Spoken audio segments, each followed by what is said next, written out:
Ano ba talaga ang nangyayari dito? Isang segundong video na kinunan ng isang Amerikanong negosyante sa Ninoy Aquino International Airport ang biglang kumalat sa buong mundo na may 12 milyong views. Ngunit ang pinakagulat ng kumuha ng video ay hindi ang nilalaman nito kundi ang iisang komento mula sa iba't ibang panig ng mundo. Mo makikita ang ganitong eksena sa Amerika. Bakit sa Pilipinas lang ito nagagawa? Anong eksena ba ang nakunan niya? At bakit ito nagdulot ng matinding pagkamangha sa buong mundo? Halina't ating alamin. Si Mark Wilson, 45 taong gulang, ay isang senior partner sa isang nangungunang kumpanya ng consulting na nakabase sa Los Angeles. May taunang kita siya nakatumbas ng mahigit PH 5 milyong para sa kanya na kailangang maglakbay sa buong mundo. Ang airport ay parang pangalawang opisina na niya at para sa kanya ang pinakamagandang airport ang Los Angeles International Airport LAX. Ito ay isang paniniwalang hindi pa natitinag. Sa katunayan, ang LX ay isang global aviation hub na dinadaanan ng 82 milyong tao bawat taon. Ipinagmamalaki ni Mart ang kahangahangang infrastruktura na binuo ng industriya ng aviasyon sa Amerika. Ang airport siguro ng Pilipinas ay parang sa Vietnam o Indonesia lang. Sabi niya dati sa isang kasamahan, ang GDP ng Amerika ay halos 3 beses na mas malaki kaysa sa Pilipinas. Malinaw na ang sinasabi ng numerong iyon. Ganoon katatag ang paniniwala ni Mark. Ngunit ang tunay na dahilan ng kanyang pagtingin ay nagmula sa isa pang insidente. Noong nakaraang taon, nakaranas siya ng kahihiyan sa isang airport sa Timog Silangang Asya. Ang kaniyang maleta ay basta na lang ibinato ng isang staff na naging sanhi ng pagkalat ng mahahalagang dokumento sa loob. Nang magreklamo siya, nagkibit balikat lang ang staff. Ganyan talaga siguro ang mga airport sa Asya, sabi nito. Ang karanasang iyon ay lalong nagpatibay sa kanyang pagkiling. Habang papalapag ang eroplano sa Ninoy Aquino International Airport, ngumisi si Mark sa kanyang sarili. Sa business trip na ito, ipapakita ko sa mga Pilipino ang tunay na lakas ng Amerika. Ang proyektong kaniyang ginagawa ay isang malaking akiso ng isang kumpanyang Pilipino kung saan ipapakilala niya ang modelong pangnegosyo ng Amerika na nakatuon sa kahusayan. Perpektong trabaho ito. Isip niya, ang mga Pilipino ay masyadong nakatuon sa maliliit na detalye at nakakalimutan ang mga bagay na tunay na mahalaga. Ito ang kanyang pananaw. Sa mga Pilipino sa ranking ng World Economic Forum para sa competitiveness. Pangalawa ang Amerika habang pang naman ang Taiwan na maihahalin tulad sa estado ng Pilipinas sa kanyang isipan. Para kay Mark, ang mga numero ang katotohanan. Kahit na ipinapaliwanag sa kanya ng flight attendant ang kultura ng Pilipinas, nanatiling malamig ang kanyang ekspresyon. Ang pagiging magalang at mapagkumbaba ay walang naitutulong sa negosyo. Ang resulta ang pinakamahalaga. Habang papalapit ang paglapag ng eroplano, lalong lumaki ang pagmamataas sa puso ni Mark. Ini-imagine niya ang mga negosyanteng Pilipino na susuko sa harap ng kapangyarihan ng Amerika. Ngunit hindi niya alam na ang realidad na malapit na niyang maranasan ay babago sa buong pananaw niya sa mundo. Sa sandaling lumapag ang eroplano sa NAIA, magsisimula na ang karanasang babago sa buhay ni Mark. Pagpasok pa lang sa terminal niya, nakaramdam si Mark ng kakaiba. Ang sahig ay sobrang linis at kumikinang. Bago pa lang siguro ito, naisip niya habang papunta sa immigration. Hindi niya namalayang napatingin siya sa kanyang relo. Kung sa LAX ito, siguradong mahaba na ang pila sa mga oras na ito. Ngunit sa NAIA, napakabilis ng proseso sa immigration. Siguro dahil kakaunti lang ang mga tao, sabi niya sa sarili. Ngunit sa baggage carousel, doon nagsimulang magkaroon ng unang lamat ang kanyang matatag na paniniwala habang kinukuha ng mga staff ang mga bagahe mula sa conveyor. Maingat nilang inayos ang bawat maleta. Ano to? Ito ay isang eksenang hindi mo makikita sa Amerika. Ang mga staff sa Amerika ay basta na lang ilalagay ang mga bagahe sa carousel walang pakialam sa direksyon o posisyon. Ngunit ang mga staff ng INE ay inilagay ang lahat ng handle ng maleta sa iisang direksyon para madaling kunin ng mga pasahero. Napakaini efficient, sayang sa oras. Punot noong sabi ni Mart sa kanyang sistema ng pagpapahalaga ang ganitong kilos ay hindi maintindihan. Ang pundasyon ng negosyo sa Amerika ay ang kahusayan sa oras. Bawat minuto at segundo ay direktang nakakaapekto sa kita. Ngunit may mas malaki pang kalituhan na naghihintay sa kanya habang papunta sa exit. Naligaw si Mark. Ang mga signage sa NAIA ay nasa iba't ibang wika. Ngunit para sa kanya nasanay sa malalaki at simpleng signage ng Amerika ang disenyo ng Pilipinas na nakatuon sa detalye ay lalo pa siyang nalito. Excuse me po, saan po ang sakayan ng taxi? Tanong niya sa Ingles sa isang airport staff na malapit sa kanya. Bagamat hindi gaanong bihasa sa Ingles ang staff, ginawa niya ang lahat para magpaliwanag. Ngunit ang mas ikinagulat ni Mark ay ang sumunod na ginawa ng staff. Ngunit ang staff ng Naya ay nakangiting sumagot. Tungkulin po naming siguraduhin na komportable at panatag ang aming mga bisita. Isang hindi maipaliwanag na pakiramdam ang umusbong sa puso ni Mark. Walang anumang kapalit ang staff na ito. Bakit niya ginagawa ito para sa akin? Ito ay isang kilos na hindi maipaliwanag ng Amerikanong rasyonalismo. Pagdating sa sakayan ng taxi, magalang na yumuko ang staff at umalis. Naiwan si Mark na tulala anong pakiramdam ito. Ang kanyang puso ay puno ng pagkalito at init, ngunit agad niyang iwinaksi ang isiping iyon. Hindi ito ang oras para maging emosyonal sa negosyo. Ang kahusayan, ang katotohanan, sabi niya sa sarili. Sa loob ng taxi, sinubukan niyang kumpirmahin ang kanyang impresyon sa Pilipinas sa pamamagitan ng pakikipag-usap sa driver. Lagi po bang ganito kababait ang mga staff sa airport na ito?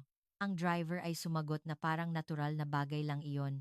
Opo sir, normal lang po yan, ba't dapat laging inuuna ang customer? Lalong lumalim ang pagkalito ni Mark pagdating sa hotel habang tinitingnan ni Mark ang mga dokumento.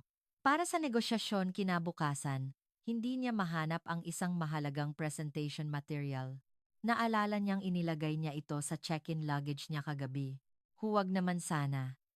Isang masamang kutob ang pumasok sa kanyang isip. Hinalughog niya ang lahat ng kanyang maleta ngunit hindi niya ito mahanap. Ang negosasyon kinabukasan ay napakahalaga para sa kanyang karera. Kung magtatagumpay ang proyektong ito, maaaring ma-promote si Mark bilang General Manager ng Asia Pacific.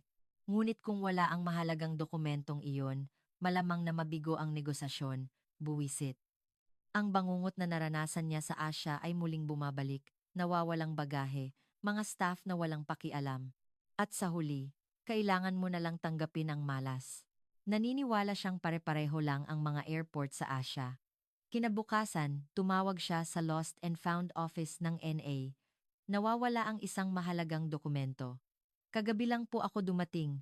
Ang staff sa kabilang linya ay magalang na nakinig sa kanyang sitwasyon at sumagot, "Sige po, sir." Halos walang pag-asa si Mart sa Amerika. Ang paghahanap ng bagahe ay tumatagal ng napakatagal. Sa Pilipinas, siguradong mas matagal pa.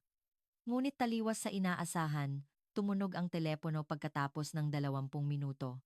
"Sir, nahanap na po namin ang dokumento ninyo." Sabi ng staff na may halong ginhawa sa boses. Talaga?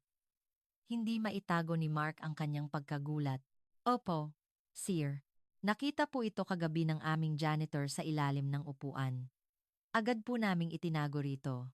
Nang dumating si Mark sa airport, maayos nang nakatago ang kanyang mga dokumento. Ang folder ay buo at walang kulang na kahit isang pahina. Maraming salamat.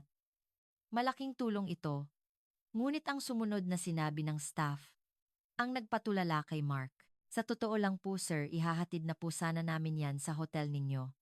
Pasensya na po at naabala pa kayong pumunta rito." Lubos na nalito si Mark. Siya ang nag-iwan ng dokumento dahil sa sariling kapabayaan.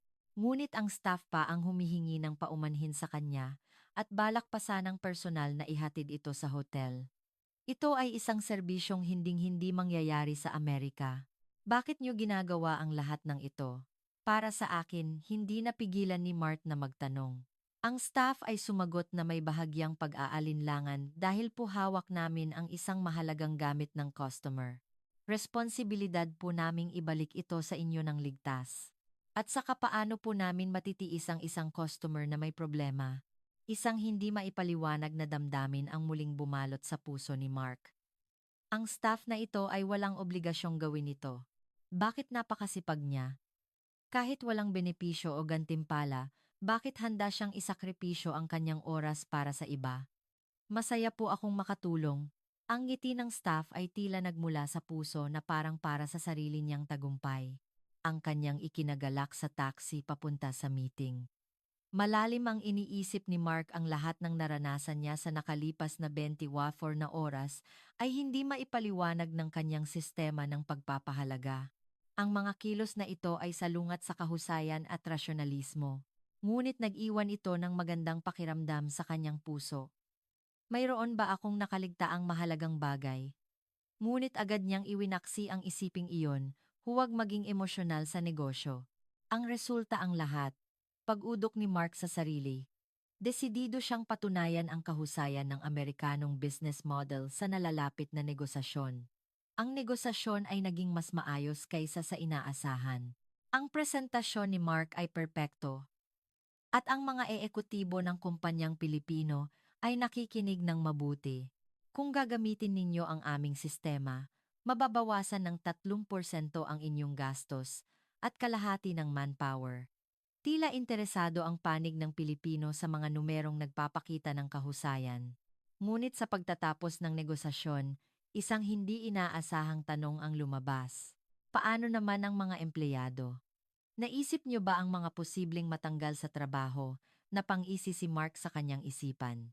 Sa negosyo, normal lang natanggalin ang mga bahaging hindi mahusay. Ito ang magpapalago sa kumpanya. Ngunit ang mukha ng mga ekutibong Pilipino ay sumimangot. Para sa amin, ang mga empleyado ay parang pamilya. Hindi namin sila basta-basta kayang iwanan. Hindi ito maintindihan ni Mark. Ang pagdadala ng emosyon sa negosyo ay isang hindi makatwirang kilos. Ang emosyon ay hindi magpapalago sa kumpanya para manalo sa pandaigdigang kompetisyon. Kailangan ang kahusayan dahil dito pansamantalang natigil ang negosyasyon. Sinabi ng panig ng Pilipino na pag-iisipan pa nila. Ngunit alam ni Mark na katumbas na iyon ang pagtanggi pabalik sa hotel. Hindi niya maitago ang kanyang pagkadismaya. Ang hirap intindihin ng mga Pilipino. Hindi pa sila handa para sa pandaigdigang pamantayan. Ngunit ang pangyayari kinabukasan ay lalo pa siyang nalito sa labi ng hotel na kasalubong niya ang isang batang empleyado mula sa kumpanyang kanegosasyon niya kahapon. Mr. Wilson, magalang na yumuko ang empleyado. Maraming salamat po sa kahapon. Inaasahan niyang makakarinig ng panunuya matapos siyang tanggihan. Ngunit ang sumunod na nangyari ay kabaligtaran. Sa totoo lang po, gusto ko sanang mas maintindihan ninyo ang kultura ng Pilipinas. Kung may oras po kayo, gusto ko po kayong imbitahan na bisitahin ang aming kumpanya. Pwede po ba? Nalito si Mark. Tinanggihan na nga ang negosyasyon. Bakit pa siya iimbitahan sa kumpanya? Siguradong may motibo ito. Isip niya, hindi ako masyadong interesado. Malamig na sagot ni Mark. Ngunit hindi sumuko ang batang empleyado. Mahalaga rin po ang kahusayan na sinasabi ninyo, Mr. Wilson. Pero mayroon din po kaming sariling uri ng kahusayan. Kung makikita ninyo mismo, sigurado akong may bago kayong matutuklasan. Sa huli, hindi napigilan ni Mark ang kanyang kuryosidad at pumayag. Ngunit sa kanyang puso, mayroon pa ring matibay na paniniwala. Makikita ko lang ang walang kwentang paraan ng pamamahala ng mga Pilipino. Siguro ito ay isa pang pagkakataon upang patunayan ang kahusayan ng Amerika sa araw ng pagbisita. Labis na nagulat si Mark. Ang kapaligiran sa kumpanyang Pilipino ay ibang-iba sa Amerika. Ang relasyon ng mga empleyado ay parang isang pamilya, ngunit sa mata ni Mark, ito ay isang larawan ng kawalan ng kahusayan. Papaano makakalikha ng kompetisyon sa ganitong sobrang maluwag na kapaligiran? Panunuya niya sa kanyang isip. Habang binibisita ang pabrika, nakita niya ang mga empleyadong maingat na nag-aalaga ng mga makina sa Amerika. Ang ganitong trabaho ay ipinapagawa sa mga propal kumpanya. Walang cost consciousness. Tiyak na sabi ni Mark sa kantin sa oras ng tanghalian, lalo siyang nagulat ang mga manager at ordinaryong empleyado ay magkakasamang kumakain. Ito ay isang eksenang hindi mo makikita sa Amerika. Walang hierarchy paano mapapanatili ang disiplina sa organisasyon, ngunit ng gabing iyon isang pangyayari. Ang yumanig sa kanyang sistema ng pagpapahalaga. Nagkaroon ng maliit na aksidente sa pabrika. Isang empleyado ang nagtamo ng bahagyang pinsala, ngunit ang paraan ng pagtugon ng kumpanyang Pilipino ay nagpatulala kay Mark.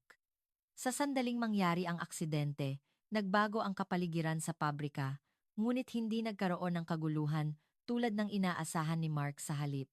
Isang nakakagulat na kalmado at organisadong pagtugon ang nangyari. Ang empleyadong pinakamalapit ay agad na nagbigay ng first aid sa nasugatan, habang ang isa naman ay tumawag ng ambulansya. Mayroon ding tumawag sa pamilya ng nasugatan. Siguro sumusunod lang sila sa SOP Standard Operating Procedure. Naisip ni Mark noong una sa Amerika, mayroon ding mga pamamaraan para sa mga emergency ngunit ang sumunod na nangyari ay higit pa sa kanyang inaasahan.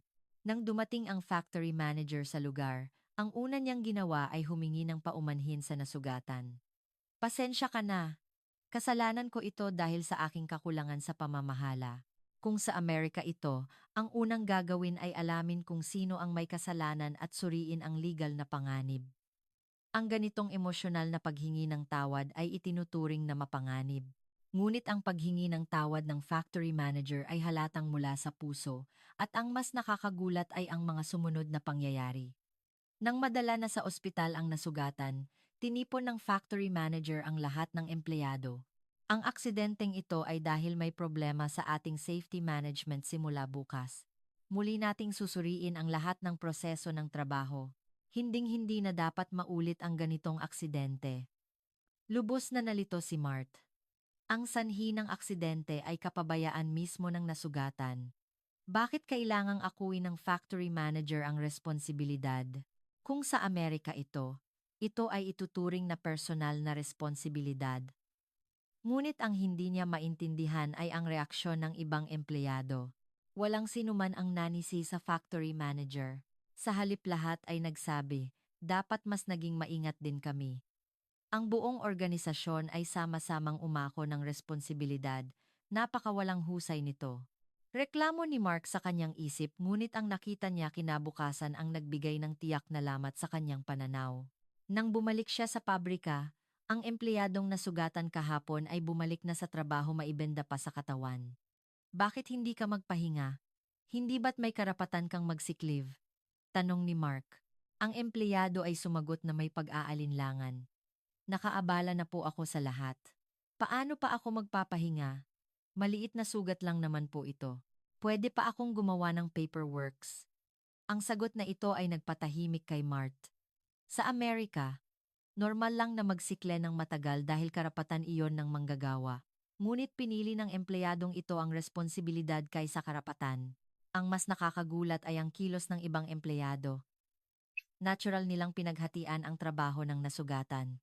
Walang nagreklamo sa halip lahat ay nag-alala at nagsabi, okay lang ba? Huwag mong pilitin ang sarili mo. Ano ba talaga ang nangyayari dito? Lubos na naguluhan si Mark. Ang pagpapahalaga sa kapakanan ng grupo kaysa sa personal na interes ang pagpapahalaga sa responsibilidad kaysa sa karapatan. Ito ay salungat sa lahat ng teorya sa negosyo na kanyang natutunan. Sa oras ng tanghalian, tinanong niya ang batang empleyadong naglibot sa kanya. Bakit ganyan na lang ang pag-aalala ng lahat para sa kumpanya? Hindi ba pwedeng isipin niyo muna ang sarili ninyo? Nag-isip sandali ang batang empleyado at sumagot, ang kumpanya po ang sumusuporta sa aming buhay, kaya normal lang po na suportahan din namin ang kumpanya. Ang pagtutulungan ay nagdudulot ng kaligayahan para sa lahat. Hindi pa rin maintindihan ni Mark. Ngunit nang makita niya ang datos ng performance ng kumpanya, lalo siyang nalito. Kung ikukumpara sa mga kumpanyang Amerikano na nakatuon sa kahusayan, hindi nalalayo ang kanilang productivity. Sa katunayan, ang employee retention rate nila ay napakataas at ang kalidad ng produkto ay mas maganda. Siguro nagkataon lang, sabi ni Mark sa sarili, maganda lang siguro ang performance nila sa panahong ito. Ngunit sa kaibuturan ng kanyang puso, isang ibang pakiramdam ang nagsimulang umusbong. Posible kayang ang kahusayan na pinaniniwalaan ko ay panlabas lamang. Baka ang tunay na kahusayan ay nasa mas malalim na antas. Ang tanong na ito ay tahimik na nag-ugat sa kanyang isipan. Sa araw ng kanyang pag-alis, may magkahalong damdamin si Mark dumating sa NAIA. Ang isang linggong pananatili niya ay lubos na nagpabago sa kanyang dating impresyon sa Pilipinas. Ngunit hindi pa rin niya lubos na matanggap sa huli ang Amerikanong paraan ng pagnenegosyo pa rin ang pandaigdigang pamantayan. Ang Pilipinas ay isang espesyal na kaso lamang, sabi niya sa sarili habang papalapit siya sa check-in counter. Isang hindi inaasahang problema ang nangyari. Nagkaroon ng system error at hindi makumpirma ang booking ni Mark. Pasensya na po sa abala. Inaayos na po ang system. Magalang na yumuko ang staff. Nagsimulang mainip si Mark sa Amerika. Madalas ding mangyari ang ganitong problema. Ngunit kadalasan ay isang problema po ng system. Yan lang ang maririnig mo. Ngunit ang paraan ng pagtugon ng EIA ay ibang-iba. Lubos po kaming humihingi ng paumanhin sa abala. Tatawagin ko po ang aming manager para asikasuhin kayo. Ilang minuto ang lumipas. Ang kilos ng manager na dumating ay nagpatulala kay Mark. Siya ay isang babaeng nasa katanghaliang gulang na nakasuot ng uniforme. Ako po si Lina Magsaysay. Lubos po akong humihingi ng paumanhin sa abalang idinulot ng aming system error. Magalang na yumuko si Miss Lina. Sa Amerika, hinding-hindi personal na lalabas ang isang manager para humingi ng tawad. Ngunit ang mas nakakagulat ay ang sumunod na hakbang. Ia-upgrade po namin kayo sa first class at bibigyan ng voucher na magagamit ninyo sa susunod na biyahe bilang aming paumanhin. Ang mga salitang iyon ay nagdulot ng malaking pagkabigla kay Mark. Sa Amerika, malinaw ang hangganan ng responsibilidad sa isang organisasyon. Ang hindi pakikialam sa bagay na hindi sakop ng iyong tungkulin ay isang pangunahing prinsipyo. Ngunit si Miss Lina ay lumampas sa hangganan ng organisasyon at inuna ang kasiyahan ng customer habang naghihintay sa VIP lounge. Inalala ni Mark ang lahat ng nangyari sa nakalipas na linggo. Ang staff sa airport na magiliw na naghatid sa kanya. Ang empleyadong nagsikap na ibalik ang nawawalang gamit. Ang kumpanyang parang pamilya ang turing sa mga empleyado. Ang pabrikang sama-samang umako sa responsibilidad ng aksidente. At ngayon ang manager na ito na hindi inalintana ang hangganan ng organisasyon para sa kapakanan ng customer. Ang pagkakatulad sa lahat ng pangyayaring ito ay ang puso na nagmamalasakit sa iba. Kahit na tila salungat ito sa kahusayan at rasyonalismo, ito ang lumikha ng pinakamagandang resulta. Baka ito ang tunay na lakas ng Pilipinas. Nang malapit na ang oras ng boarding, kinuha ni Mark ang kanyang smartphone. Nais niyang kunan ng video ang serbisyong ipinakita ni Miss Lina, ngunit ang dahilan ng pagkuha niya ay ibang-iba na sa una. Noong una, plano niyang pagtawanan ang tila labis na serbisyo ng Pilipinas. Ngunit ngayon, gusto niyang ipakilala sa buong mundo ang pambihirang serbisyong ito. Nang humingi siya ng pahintulot kay Miss Lina, nakunan siya ng video, medyo nahihiya itong sumagot. Ginagawa ko lang po ang trabaho ko. Pero kung makakatulong po. Ang nasa video ay si Miss Lina na maingat na inaayos ang bagahe at nakangiting. Yumuyuko sa customer. Sa kanyang post, isinulat niya ang kanyang tunay na damdamin. Lubos kong minaliit ang Pilipinas. Ang empleyado sa video ay hindi gumagawa ng anumang espesyal. Ginagawa niya lang ito mula sa pusong nagmamalasakit sa customer. Ngunit natuko, ito pala ang tunay na lakas ng Pilipinas. Mabilis na kumalat ang video. Sa loob ng isang araw, umabot na sa 1 milyon ang views. Sa loob ng isang linggo, umabot ito sa 1 milyon. Ang mga komento mula sa buong mundo ay higit pa sa inaasahan ni Mark. Ito ang eksenang hinding-hindi mo makikita sa mga airport sa Amerika. Ito ang tinatawag na Filipino hospitality. Hindi lang panlabas na serbisyo kundi mararamdaman mo ang tunay na malasakit mula sa puso. Bakit sa Pilipinas lang ito nagagawa? Lalong nakakaantig ang mga komento mula sa mga airport staff sa iba't ibang bansa. Gusto rin naming maging tulad nila, nakalimutan na naming magmalasakit sa aming mga customer. Simula bukas, babaguhin ko ang aking pananaw. Ha! Labis na antig si. Ang kaniyang karanasan ay nakakaimpluwensya sa buong mundo. Ngunit ang pinakamalaking pagbabago ay nangyari sa kanya mismo. Ang kanyang estilo sa pagnenegosyo ay nagbago ng malaki. Hindi na lang siya basta naghahangad ng kahusayan. Sinimulan na niyang isipin ang pananaw ng kabilang panig. Mahalaga ang pagbabawas ng gastos, ngunit mahalaga rin ang kapakanan ng lahat ng empleyado. Paano kung maghanap tayo ng paraan para matupad ang pareho? Noong una, inwest ito ng kanyang mga kasamahan. Ano bang nangyari kay Mark sa Pilipinas? Hindi na siya ang dating kilala natin. Ngunit ang resulta ay hindi inaasahan. Ang mga panukalang isinasaalang-alang ang kapakanan ng kabilang panig ay mas tinanggap ng maraming kumpanya. Nakabuo siya ng pangmatagalang tiwala at ang bilang ng mga umuulit na kliyente ay tumaas ng malaki. 6 na buwan ang lumipas. Na-promote si Mark bilang Asia Pacific Director, ngunit ang pinakainagmamalaki niya ay ibang bagay. Ang kaniyang video ay naging simula ng pagbabago sa serbisyo ng mga airport sa buong mundo. Ang serbisyong ito na nagsimulang tawaging the Philippine Standard ay nagpataas ng kasiyahan ng mga gumagamit. Dumagsa ang mga mensahe ng pasasalamat kay Mark mula sa iba't ibang panig ng mundo. Dahil sa video mo, nakilala ko ang kadakilaan ng Pilipinas. Gusto ko ring pumunta dyan. Itinuro mo sa akin kung ano ang tunay na pagmamalasakit. Ngayon, ilang beses sa isang taon kung bumisita si Mark sa Pilipinas, bukod sa negosyo, marami pa siyang gustong matutunan mula sa bansa. Kamakailan lang, muli niyang nakita si Miss Lina Saya. Welcome back, Mr. Wilson. Bati nito. Naalala pa siya nito. Sikat na po sa buong mundo ang video na iyon ha. Ginawa ko lang naman po ang isang ordinaryong bagay. Nakakahiya po tuloy. Nakangiting sumagot si Mark. Miss Lina, ang bagay na itinuturing ninyong ordinaryo ang siyang nagbago sa mundo. Ang pusong mapagmalasakit ng mga Pilipino ay nagbibigay ng pag-asa sa mga tao sa buong mundo at gusto kong maging bahagi nito.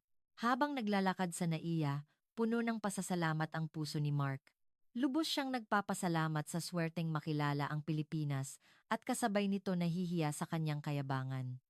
1 taon na ang nakalipas. Mahalaga ang kahusayan, ngunit may mas mahalaga pa roon. Ang pusong nagmamalasakit sa kapwa ang nagdudulot ng tunay na tagumpay. Ito ang pinakamahalagang aral na natutunan ni Mark mula sa Pilipinas, at ngayon nagsusumikap siyang ipakalat ang aral na ito sa buong mundo. Ang kwentong nagsimula sa isang sundong video ay patuloy pa ring lumilikha ng alon sa buong mundo.